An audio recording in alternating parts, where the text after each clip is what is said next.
ఏంటిది లాజిక్ లేదు, ఏం చేయమంట? పోనీ లాజిక్ గా నేను మాట చెప్పనా? నీ భార్య నా లవర్ అంటే నీ కోపం వస్తుందిగా. ఇది అంతే. నా వస్తువు నేను తీసుకుంటే అది దొంగతనం ఎలా అవుతుందయ్యా? కానీ నాకు అది దొంగతనమేరా. నీకు అసలు బుద్ధందా? అతని లైఫ్ నాశనం చేసి ఇలా మాట్లాడుతున్నావేంటి? I'm sorry Ravi. థు, నీ పేషెంట్ జీవితాన్ని నాశనం చేసేసావు. నువ్వు ఇంకా బతకడం ఎందుకు రా, చావరా. నువ్వు ఒక డాక్టర్ వా? అంకులే కరెక్ట్, అంకులే కరెక్ట్, అంకులే ఓకే, నేను మీకు ఏ విధంగా హెల్ప్ చేయగలను ఖచ్చితంగా చేస్తాను. కానీ జీవితాన్ని నాశనం చేశానని మాత్రం అనకండి. నేను మీకు హెల్ప్ చేస్తాను. నగరంలో ప్రారంభమైన వర్షం మరో 48 గంటల సేపు కొనసాగుతుంది. ముందుగా మనం దాన్ని వాడింట్లోంచి ఎలా తీయాలో ఆలోచించాలి.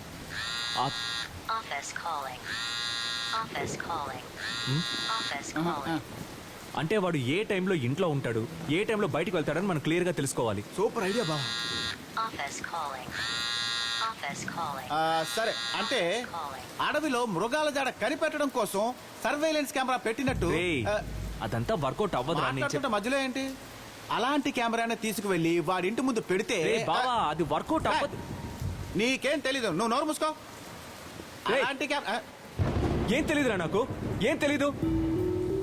ఇన్ని సంవత్సరాలు కోమలో ఉండి ఏం మిస్ అయ్యారో అన్ని తెలుసుకోవాలి అనుకున్నాను. మీ దయ వల్ల నేను అన్ని తెలుసుకున్నాను. ఏంటి అసలు అన్నిటికీ కెమెరా, ఫేస్బుక్, మెసేజ్ అంటూ టెక్నాలజీతో అందరూ దగ్గర అవుతున్నాం అనుకోండి, ఒక్కొక్కరు దూరంగా వెళ్ళిపోతున్నారు. ఎవ్వరు మొహం చూసే మాట్లాడడం లేదురా. నీ స్కూల్ ఫ్రెండ్ చూసి 10 ఏళ్ళు అయిందన్నావు, అడ్రస్ అడిగితే ఏదో పార్క్ లో ఉన్నాడు అంటున్నావు. బావా, మనం స్కూల్ చదువుకునేటప్పుడు ఉదయం 7 గంటల క్రికెట్ అంటే కరెక్ట్ గా గ్రౌండ్ కి వచ్చేవాళ్ళం కదా. 6:30కే పిచ్ రెడీ చేసేవా? ఇప్పుడు రీచ్ బావా, వేర్ ఆర్ యూ బావా, క్యాన్సిల్ రా బావా అని వాట్సాప్ లోనే మాట్లాడుకుంటూ ఉంటే గ్రౌండ్ లో ఎవరు కనపట్టలేదురా. ఏమయ్యా హ్యాకరు, నీ ఫేస్బుక్ ఫ్రెండ్స్ ఎంతమంది? 4000. హెల్ప్ కావాలి అని అడిగి చూడు, ఒక్కడు కూడా రాడు. ఫేస్బుక్ లోనే లేని అమ్మకి హ్యాపీ బర్త్డే అమ్మ అని ఫేస్బుక్ లో మెసేజ్ పెడతారు. ఆవిడికి ఎలా తెలుస్తుంది? మరి ఎవరి కోసం ఇవన్నీ చేస్తున్నారు? ఏదో ఒక అమ్మాయి, ఎవరో కూడా తెలియదు, కానీ తనతో ఫేస్బుక్ లో గంటల కొద్దీ మాట్లాడతారు. కానీ డైరెక్ట్ గా వెళ్ళి మాట్లాడమంటే కంగారు మీకు. అది రియాలిటీ. అందరూ రియాలిటీని చూసి భయపడడం మొదలు పెట్టారు. నిజమైన ఫ్రెండ్స్, నిజమైన సంతోషం, నిజమైన ఆదరణ, నిజమైన బర్త్డే విష్ అంటే కూడా ఏంటో తెలియకుండా బతుకుతున్నారా? సార్, మీ వైఫ్ ఫోన్ నెంబరు ఫోన్లో చూడకుండా మీరు చెప్పగలరా సార్? 16 సంవత్సరాల క్రితం తన ల్యాండ్ లైన్ నెంబర్ నాకు గుర్తుంది, 22582999. ఎలా ఎలా అంటే అది నాకు ఇక్కడుంది.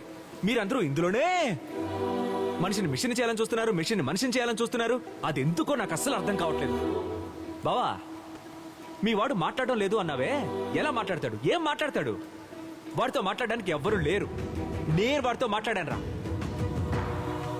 కానీ ఒక్క విషయం, ఇన్ని సంవత్సరాలు నేను కోమలో లేను, మీరందరూ కోమలో ఉన్నారు. దయచేసి బయటికి రండి. నాకు తెలిసింది కాబట్టి చెప్తున్నాను. వాడిని ఈ టెక్నాలజీతో మనం ఏమీ చేయలేం. ఎందుకంటే మీరు ఒక కెమెరా ఫిక్స్ చేస్తే దాన్ని ఎలా ఫిక్స్ చేశారో వాడే మనకు చెప్తాడు. వాడిని ఇంకో రకంగా ఎలాగైనా కొట్టాలి.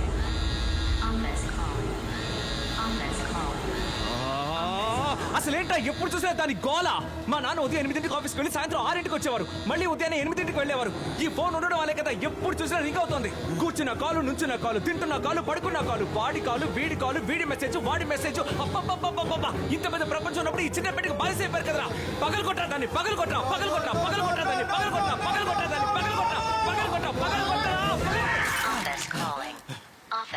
నగలు కొట్టిన తర్వాత కూడా ఆఫీస్ కాలింగ్ అంటే నిన్ను పూర్తిగా పగలగొట్టేస్తాను.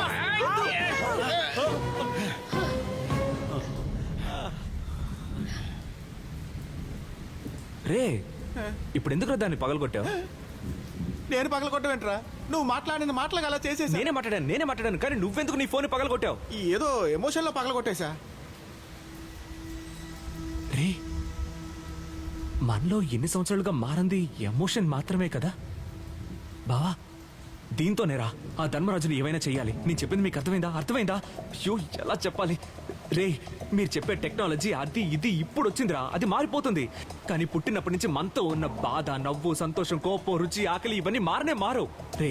మన అమ్మ మనకి చంద్రుని చూపించి అన్నం పెట్టింది. ఇప్పటి అమ్మలేమో మొబైల్ చూపించి అన్నం పెడుతున్నారు. కానీ అన్నం పెట్టడం మారలేదుగా, అమ్మ ప్రేమ మారలేదుగా. కొన్ని విషయాలు మారవు, పాతవే కావచ్చు, వాటిల్లో నేను కింగ్ అని రాదు. బా సూపర్ సీన్ లా ఉందే. నువ్వేం చేయాలో నాకు చెప్పు, నేను చేయడానికి రెడీ.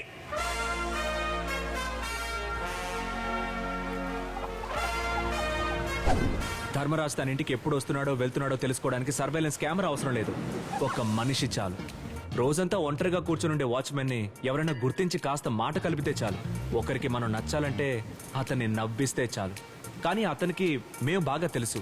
సో డాక్టర్ ఏం లేదు, ఏదో మామూలుగా అతను అడ్రస్ అడుగుతున్నట్టుగా వెళ్ళి ఒక జోక్ చెప్పండి. సుత్తి జోకే, కానీ చెప్పగానే మీరే నవ్వడం స్టార్ట్ చేయండి.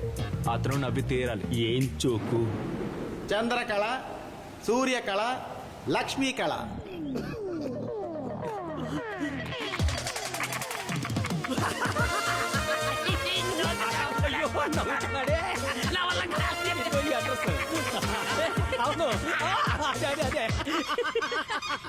సో ఇప్పుడు మరీ సింపుల్. రేపు మీరు వాచ్మెన్ ని మాటి మాటికి వెళ్తే డౌట్ రాదు. కరెక్ట్, కానీ డాగ్ ని వాకింగ్ కి తీసుకొని వేరే ఏరియాకి వెళ్ళినా ఎవ్వరికి సందేహం రాదు. హలో, ఏంటి సార్ వాకింగా? అవునుంటుంది చూసారా? అవును, మీ సార్ ఎప్పుడు కనిపించారేంటి? బాగా బిజీయా? మీరెప్పుడు వచ్చారు? నిన్న ఉదయం 8ంటికి వచ్చారుగా. ఆయన 10ంటికి కదా వచ్చేది. రాత్రి 9ంటికి వచ్చినా లేడే. ఆయన 3ంటికి వెళ్ళిపోతారుగా. రేపు మధ్యాహ్నం 2ంటికి రమ్మంటారా? 2ంటికి వాళ్ళ నాయకుడి విగ్రహానికి పూలమాల వేయడానికి వెళ్తారు. ఓ బాయ్ సార్. కులం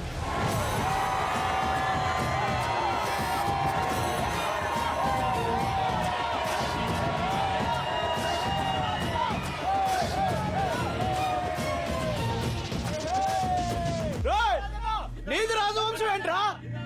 నిన్నటి వరకు అబ్బ పేరు కొడతలేని అనాథువే.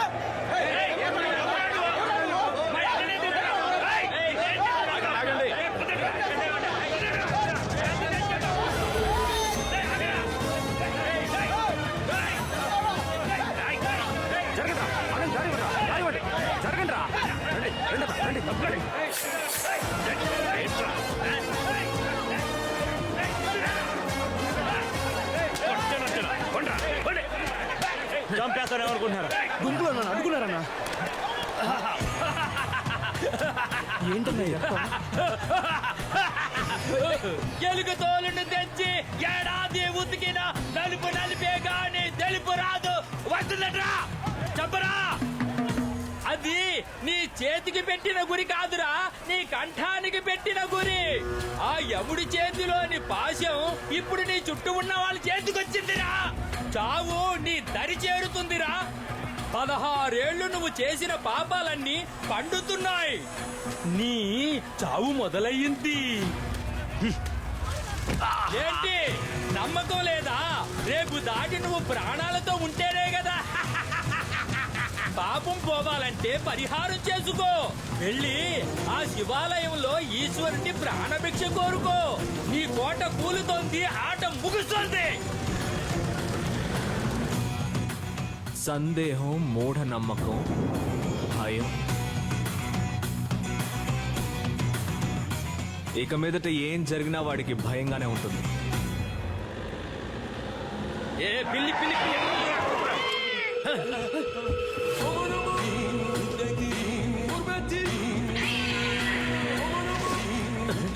రేపే ఆఖరి రోజు. కూర్చొని ఎలా పట్టుకుంటారా? అన్నా, ఇది లలితా జ్యువెలరీ ఆఫర్ అన్నా.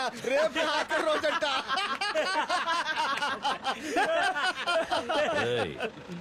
ఎగతాలా? పోనీరా.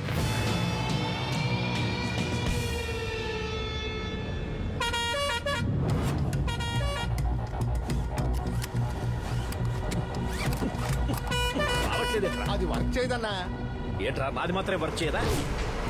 రే లెఫ్ట్ లో పో. లేదన్నా, రైట్ లో వెళ్ళిపోదాం. రే లెఫ్ట్ లో పోని. లెఫ్ట్ రైట్ లో వెళ్ళిపోదాం. లెఫ్ట్ లో పోరా. అవునన్నా, రైట్ లో వెళ్తే ఒక దెబ్బతో పోవచ్చునా? ఒక్క దెబ్బతో పోవచ్చు. ఏంట్రా అందరు కలిసి నన్ను చంపే ప్లాన్ చేస్తున్నారా? లెఫ్ట్ లో పోరా. రైట్ లో పోనీరా. లెఫ్ట్ రా.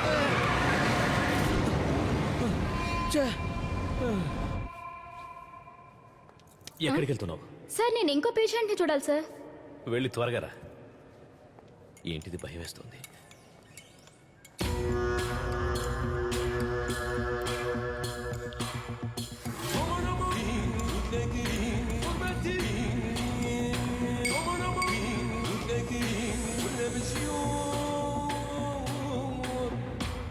ఏంటవి? పాలు నువ్వు తాగు. నాకొద్దనా? తాగరా. లేదు వద్దనా. ఏ? ఈ ఒట్టి పాలు అయితే తాగేవాడిని. మరైతే ఇందులో ఏం కలిపావురా? అన్నా చక్కెర కలిపానన్నా, నాకు షుగర్ ఉంది. అంటే మన గ్రూప్లో రోగాలు లేని వాళ్ళు ఎవరు? నువ్వు తాగు. అన్నా వద్దన్నా. ఏ నీకేంటి బీపీనా? అన్నా వీడిని నమ్మలేమన్నా. రే ఏంట్రా వాగుతున్నావు? ఎవరా వాగేదే? నువ్వే వాగుతున్నావు అన్నా. ఇప్పుడు కూడా ఫంక్షన్ అసహ్యంగా మాట్లాడి గొడవ జరిగేలా చేసింది వాడేనా? ఏయ్, నా మీద చాడీలు ఏంట్రా చెప్తున్నావా? మాట్లాడుతున్నావు? ఆ? ఏంట్రా వాగుతున్నావు? ఏంట్రా? ఏయ్, ఎంత తెలుసా? నాతో పెట్టుకోవడంతో మర్యాద ఏంట్రా ఉండదు. వాగుతున్నావు? చెప్తున్నా. ఏయ్, ఏంట్రా వాగుతున్నావు? ఏంటో గొడవ? అన్నకి యాపిల్ కట్ చేసి ఇవ్వకుండాను. Nurse discharge.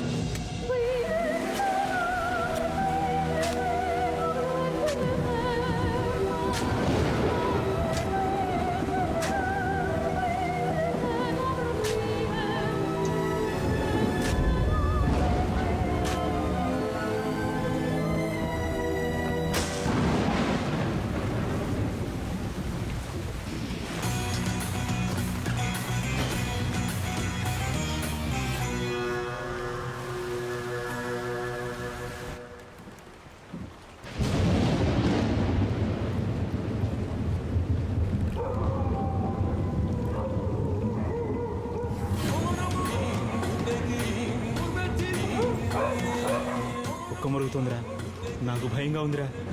నాకు కూడా భయంగా ఉందిరా.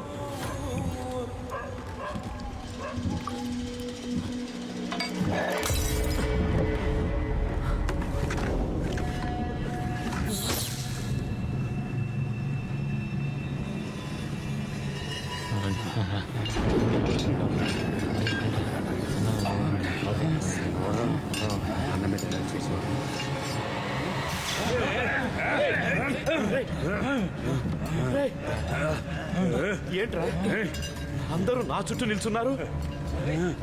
చేతుల్లో ఆయుధాలున్నాయి. అన్నా నీకేదో ఆపద ఉందన్నా. ఏంటి నాకు ఆపద? మీ వల్లే కదరా నాకు ఆపద. అన్నా మా వల్ల. మరి ఇదేంట్రా ఇది?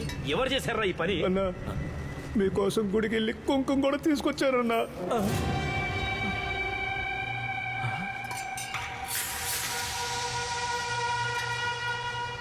ఏంట్రా ప్లేట్ చూపిస్తున్నావు? నీ పనేనా ఇది?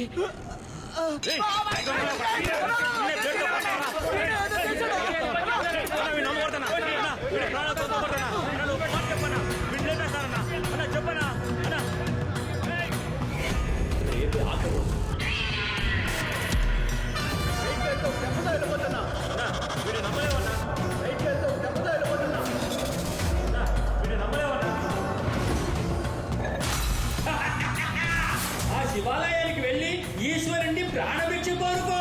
వాడు భయపడ్డాడంటే వీడేనా? ఆగండి రేయ్, ఛీ, నాకెవరి మీద నమ్మకం లేదు. అందరూ వెళ్ళండి ఇక్కడి నుంచి. వెళ్ళండి రా. భయపడుతున్నావన్నా? తెలుస్తుంటారా? బాగా తెలుస్తోందన్నా. అట్లీస్ట్ ఒక వారం ఎవరి ఇంట్లో ఉండకండి. వెళ్ళండి రా. వెళ్ళండి రా. వెళ్ళండి. ఇదిగో భానుమతి, రేపొద్దున శివాలయానికి వెళ్ళాలి. ఆ ఏర్పాట్లు చూడు. రేపు వాడు వర్జ్యం వచ్చే లోపు ఇంట్లో నుంచి గుడికి బయలుదేరతాడు. 4 వాచ్మెన్ టీ తాగడానికి వెళ్తాడు. టైం 4 అయింది, నేను టీ దాకా వస్తా.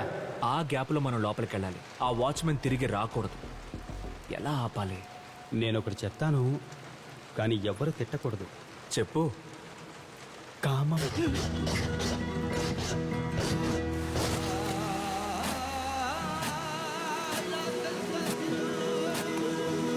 ఆంటీ మీకింకా 16 ఏళ్లే కదా? ఆ పిండిలో మత్తు మందు కలుపుతాం. రేయ్, ఇంట్లో వాళ్ళ అమ్మగారు భార్య ఎవరో ఒకరు ఉంటారు కదా. ఏ నాగరాజా? తప్పకుండా ఉంటారు. మరి వాళ్ళ రిలేటివ్స్ అని చెప్పుకుని లోపలికి వెళ్తాం. మన వాళ్ళు ఎవరు వెళ్ళినా గుమ్మలోనే మాట్లాడి పంపించేస్తారు. కానీ బంధువులం అంటూ శుభలేఖ తీసుకువెళ్తే బందరు బాబాయ్నమ్మా గుర్తుపట్ల అస్సలు సందేహించు లోపలికి పిలిచి కూర్చోబెట్టి మాట్లాడతాను ఒక్క నిమిషం కూర్చోండి. ఎందుకంటే అదే మన సంస్కృతి పద్ధతి. ఎవరమ్మా వాళ్ళు? తెలియదురా, ఎలా అడుగుతాం? మీ నాన్నకు సంబంధించిన వాళ్ళే ఉంటారు. సో నేను, నువ్వు, నిఖిత, డాక్టర్ మనం అందరం అక్కడికి వెళ్దాం. మరి నేను రేపేదైనా ప్రాబ్లం వస్తే మేమందరం జైలుకి వెళ్తాం. బెయిల్ ఇవ్వడానికి ఎవరైనా బయట ఉండాలిగా. సో నువ్వు అక్కడికి రావద్దు. బావా రేపు ఆఫీస్లో ఇంపార్టెంట్ మీటింగ్ ఉంది, మీరంతా వెళ్ళరండి. ఏయ్, డాక్టరే వస్తున్నారు, నీకేంట్రా? సో సో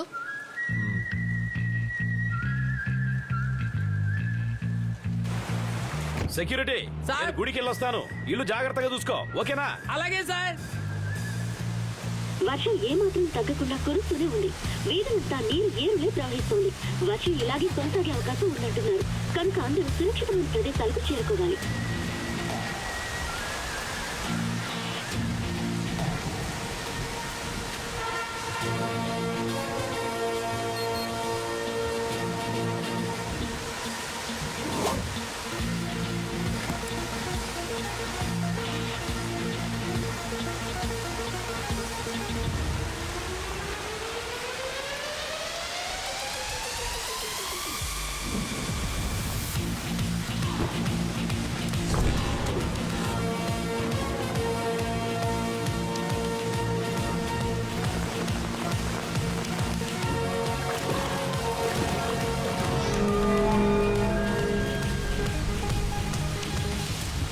ఆ సీసీటీవీ కెమెరా ఏం చేద్దాం?